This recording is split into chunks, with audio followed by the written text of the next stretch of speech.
One of my favorite builds for GMs this season has been the Pale Heart Exotic Special Sword Ergo Sum combined with a Prismatic Getaway Artist setup. There are a lot of interesting roles for Ergo Sum, but the one I've been running with this build is a wave frame with the exotic perk Arc Conductor. The gameplay of this build involves running around with the exotic perk on Ergo Sum proc with constant uptime to electrocute every enemy around you, while also having your Arc Buddy and Stasis turret for extra support, all while having a ton of healing and resistances to make you essentially unkillable. Now getting into the build, this is what I've been running. Starting with the super, I use Song of Flame, because if you get yourself into a dangerous position or your buffs start to run out, you can pop it for 90% damage resist and are essentially unkillable. For class ability, I use Phoenix Dive because it just adds a little bit of extra healing and survivability. For the melee, I use Pernumbo Blast to freeze and shatter unstops and also to help generate darkness energy. For the nade, I use Storm Nade, only because you need to consume your Arc Nade to activate Getaway Artist. For my aspects, I go with Bleak Watcher to help lock down ads and also generate darkness energy, and Devour, which lets you play super aggressive. And as long as you're killing enemies, you're able to stay at full health and continue to play aggressive. For my fragment setup, I use Facet of Purpose for restoration just in case you don't have Devour procced, Facet of Sacrifice, which lets your Arc Souls kills contribute to making darkness energy, Facet of Protection because you will be running around enemies all the time, Facet of Hope to let you have more uptime on Phoenix Dive, and Facet of Awakening, which will create a bunch of Ionic Traces which will help with ability regen.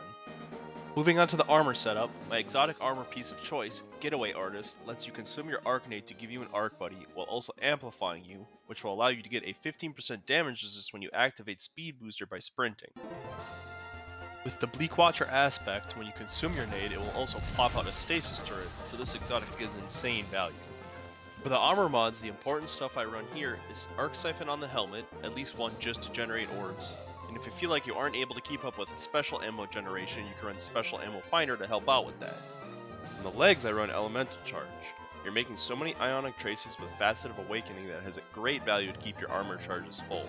I also run Arc Surge for the free damage and Innervation. On the class item, I run Reaper to generate more orbs, and Powerful Attraction to help make sure I'm able to collect all of the orbs that I'm creating. I also use Special Finisher.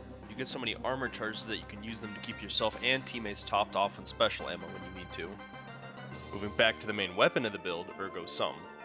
While using the special ammo sword, heavy attacks sound out a shockwave that deal decent damage while also activating the Arc Conductor perk, giving you an arc shield while also zapping enemies that are nearby.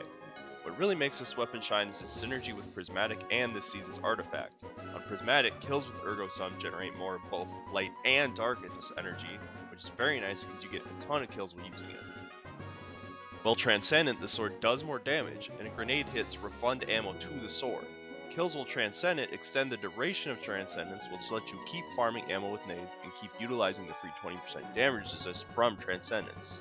In the kinetic slot, I like to pair Ergo Sum with the Iron Banner SMG Multi-Mach with Kinetic Tremors and Attrition Orbs. With Multi-Mach being a 900 RPM, rocking Kinetic Tremors is very quick, needing only 14 rounds as an SMG, which in turn is able to help proc Attrition Orbs, which will keep fueling stuff like Arc Surge, Radiant Orbs, Facet of Purpose, and Special Finisher. For your heavy, I recommend your machine gun of choice. For me, I like Commemoration. Now looking at the artifact mods, the main one is Blade Stamina. Blade Stamina is one of many seasonal artifact mods that let this build shine. Blade Stamina gives ammo on rapid multi-use sword kills, which is convenient because that's the entire focus of the build.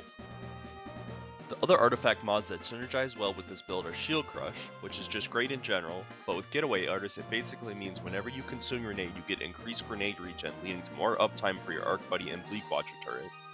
The new mod Shockanaut is another great option, giving more damage and AoE to the sword. Galvanic Armor and Radiant Orbs are two more great options, with Galvanic Armor giving you 30% damage resist while amplified, and Radiant Orbs giving you Radiant when you pick up an orb, both being active almost constantly with this build. Overload Sword is another easy choice, giving Ergo Sum Overload and also overcharging it, giving it 25% more damage in activities where overcharges are active. All in all, with all of your buffs going, you will have Speed Booster, Transcendence, Facet Protection, and Galvanic Armor giving you damage resist, Restoration and Radiant from Facet of Purpose and Radiant Orbs when you pick up orbs, Devour so every kill fully heals you, and just in case you would die, 90% damage resist from popping Song of Flame. You also have an Arc Buddy and a Stasis turret, while zapping everything within your radius constantly. This build is insanely fun and satisfying, and I've used it constantly since I got the role I was looking for. It's hard to die even in high level content and so great for clearing rooms. I've linked this build in the description. Try it out and let me know if you like it and if you find improvements for it. Thanks for watching, and if you like this kind of content, let me know. Destiny's kind of stale right now, and I'm trying new stuff to keep it fresh.